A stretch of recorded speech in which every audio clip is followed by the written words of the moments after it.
Hello बच्चों, तो आज हम पढ़ेंगे इलेक्ट्रिक चार्ज एंड फील्ड का लेक्चर नंबर 10 और आज का हमारा टॉपिक है application of Gauss law.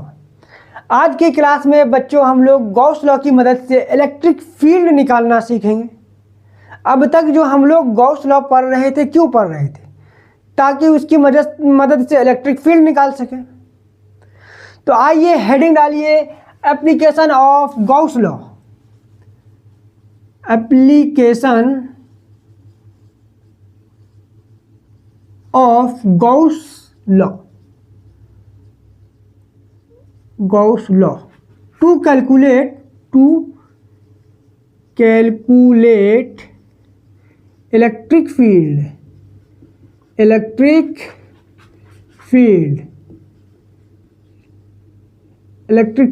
Due to infinite long uniformly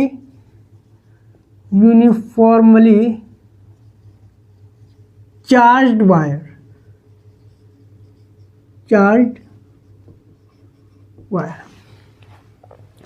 एक इनफाइनाइट लॉन्ग वायर है जिस पे चार्ज यूनिफॉर्मली डिस्ट्रीब्यूटेड है, तो उसकी वजह से इलेक्ट्रिक फील्ड क्या होगा ये निकालना है। तो आइए सबसे पहले हम एक इनफाइनाइट लॉन्ग वायर बना लेते हैं।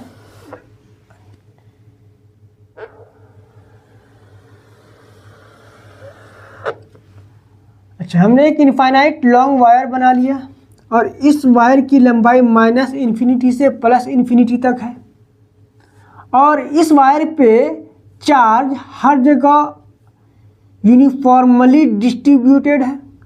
हर जगह चार्ज समान है, बराबर है।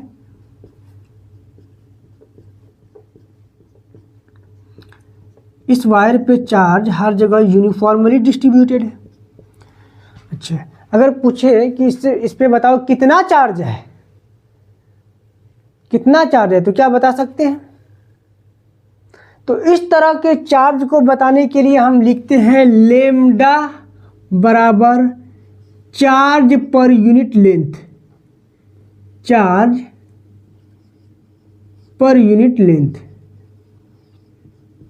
इस तरह के चार्ज को बताने के लिए इस तरह के चार्ज को हम बताते हैं कितने लेंथ पे कितना चार्ज है, मतलब लेम्डा बराबर चार्ज बटे लेंथ। अगर पूछे कि 1 मीटर की लेंथ पे कितना चार्ज है तो बोलेंगे 1 लेम्डा। 2 मीटर की लेंथ पे 2 लेम्डा। 3 मीटर की लेंथ पे 3 लेम्डा चार्ज है। अच्छा, ये जो चार्ज है पॉजिटिव चार्ज, इसकी वजह से इलेक्ट्रिक फील्ड होगा away from the charge. Positive charge की वजह से इलेक्ट्रिक फील्ड होता है अवे फ्रॉम द चार्ज। हर जगह इलेक्ट्रिक फील्ड यूनिफॉर्मली होगा, बराबर होगा।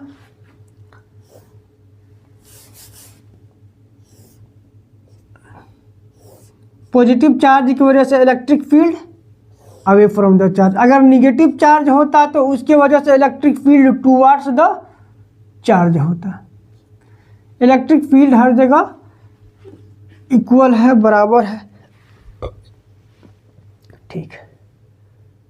अच्छा, इस चार्ज से हमको r डिस्टेंस पे इस पॉइंट पे इलेक्ट्रिक फील्ड निकालना हो तो कैसे निकालेंगे?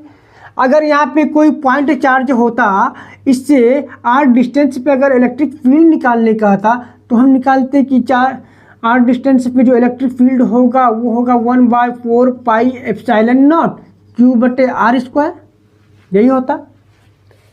किसी पॉइंट चार्ज से r डिस्टेंस पे जो इलेक्ट्रिक फील्ड होगा 1/4 पाई एप्सिलॉन नॉट q/r² होगा। लेकिन ये पॉइंट चार्ज नहीं है, ये चार्ज डिस्ट्रीब्यूटेड चार्ज है, तो इसके वजह से इलेक्ट्रिक फील्ड कैसे निकालेंगे?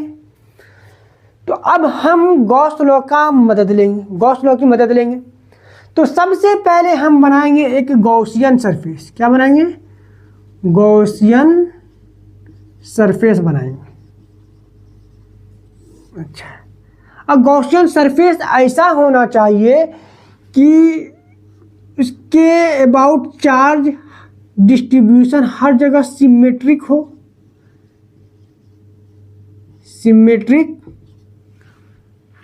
हो और गॉसियन सरफेस पे हर जगह इलेक्ट्रिक फील्ड सेम हो एट एवरीवेयर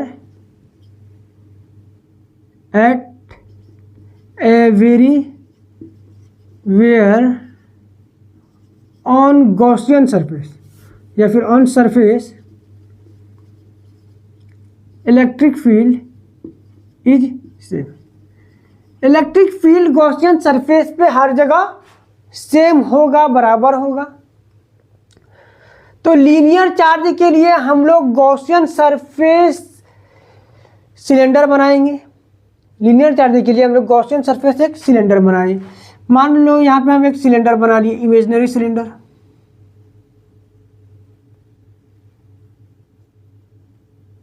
एक इमेजिनरी सिलेंडर बना लिया।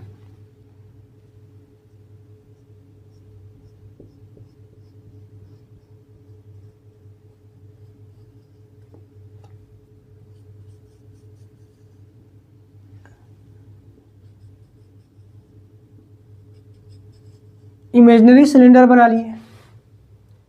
अच्छा, और मान लो इस सिलेंडर की लंबाई L है।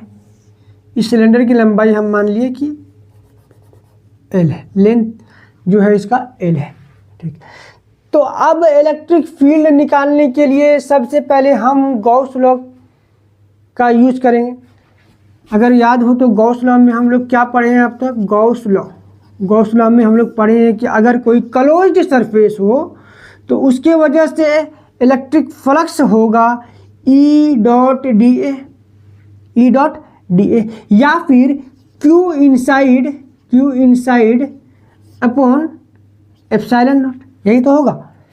किसी क्लोज्ड सरफेस के लिए इलेक्ट्रिक फ्लक्स क्या होगा? E डॉट डी ए या फिर Q inside upon epsilon not. तो इसके वजह से क्या होगा? इलेक्ट्रिक फील्ड कैसे निकालेंगे? सबसे पहले हम इस सरफेस का, ये जो सिलेंडर है, इसका इलेक्ट्रिक फ्लक्स निकालेंगे। तो सरफेस का इलेक्ट्रिक फ्लक्स निकालने के लिए सबसे पहले हम इसको मान लिया फेस 1, इसको फेस 2 और इसको बोल दिया यहाँ पे फेस 3। तीनों का अलग अलग इलेक्ट्रिक फ्लक्स निकालेंगे, तीनों फेस का, और तीनों फेस के फ्लक्स को जोड़ देंगे तो सिलेंडर का नेट फ्लक्स निकल के आ जाएगा। सिलेंडर का नेट फ्लक्स आ जाएगा निकल के। तो अगर हम बात करें फेस 1 की, तो फेस 1 की वजह से इलेक्ट्रिक फील्ड का डायरेक्शन इधर और एरिया वेक्टर का डायरेक्शन इधर। एरिया वेक्टर बाहर की तरफ होगा। अच्छा, तो इसके बीच का एंगल हुआ थीटा बराबर 90 डिग्री, एंगल हुआ 90 डिग्री। और अगर फेस 2 की बात करें तो इलेक्ट्रिक फील्ड इधर और एरिया वेक्टर का डायरेक्शन बाहर की तरफ, आउटवर्ड डायरेक्शन में होगा। फिर से थीटा बराबर 90 डिग्री आया। अच्छा, अगर थर्ड फेस की बात करें तो, इसकी बात करें तो इलेक्ट्रिक फील्ड इधर, एरिया वेक्टर भी इधर बाहर की तरफ, तो थीटा बराबर यहाँ पे 0 डिग्री होगा। तो ये जो इलेक्ट्रिक फ्लक्स होगा, सिलेंडर का जो इलेक्ट्रिक फ्लक्स होगा, वो सिर्फ थर्ड फेस की वजह से होगा। फेस 1 की वजह से भी 90 डिग्री आ रहा है, फेस 2 की वजह से भी 90 डिग्री आ रहा है, तो दोनों की वजह से फ्लक्स 0 हो जाएगा। तो इलेक्ट्रिक फ्लक्स थ्रू सिलेंडर बराबर होगा flux through face 1 plus flux through face 2 plus flux through face 3। तो फेस 1 की वजह से इलेक्ट्रिक फ्लक्स क्या होगा? E D A cos 90 degree plus face 2 की वजह से फ्लक्स होगा E D A cos 90 degree plus face 3 की वजह से इलेक्ट्रिक फ्लक्स होगा E D A cos 0 degree. Face 1 की वजह से 90 डिग्री, फेस 2 की वजह से भी कॉस 90 डिग्री, फेस 3 की वजह से कॉस 0 डिग्री। जरा देखो बच्चों, ये टर्म हमारा 0 हो जाएगा, ये टर्म भी हमारा 0 हो जाएगा। पहले इसको नोट कर लें, उसके बाद फिर आगे चलते हैं।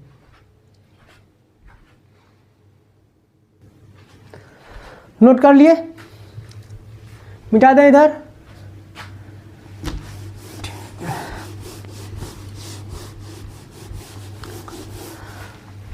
अच्छा बच्चों ये बताओ, फ्लक्स थ्रू सिलेंडर, अच्छा यहाँ पे क्लोज सरफेस है ना, फ्लक्स थ्रू सिलेंडर बराबर क्या निकल के आएगा, EDA, integration of EDA।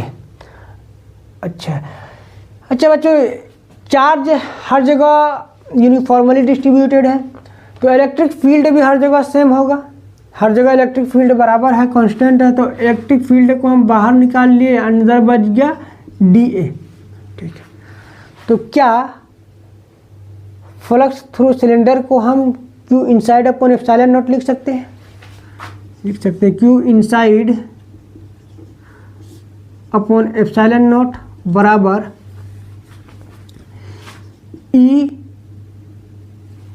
EDA का इंटीग्रेशन A होगा। ठीक है, तो Q इनसाइड बटे एप्सिलॉन नॉट बराबर होगा E। सिलेंडर का एरिया क्या होता है बच्चों, 2πRL, यही होता है ना, सिलेंडर का एरिया क्या होता है, 2πRL होता है ना। अच्छा जरा इधर देखो, इधर हम लिख सकते हैं इसको, charge is equal to lambda into l, charge is equal to lambda into l लिख सकते हैं। तो यहाँ पे Q इनसाइड की जगह पे, चार्ज की जगह पे हम लेमडा इंटू एल लिख दिए, तो कोई दिक्कत नहीं।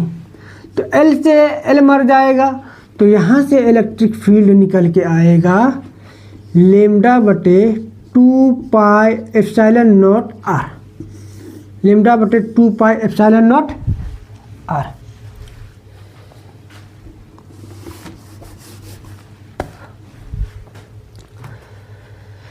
ज़रा ध्यान से देखो बच्चों, ये जो इलेक्ट्रिक फील्ड है ये R के इन्वर्सली प्रोपोर्शनल है।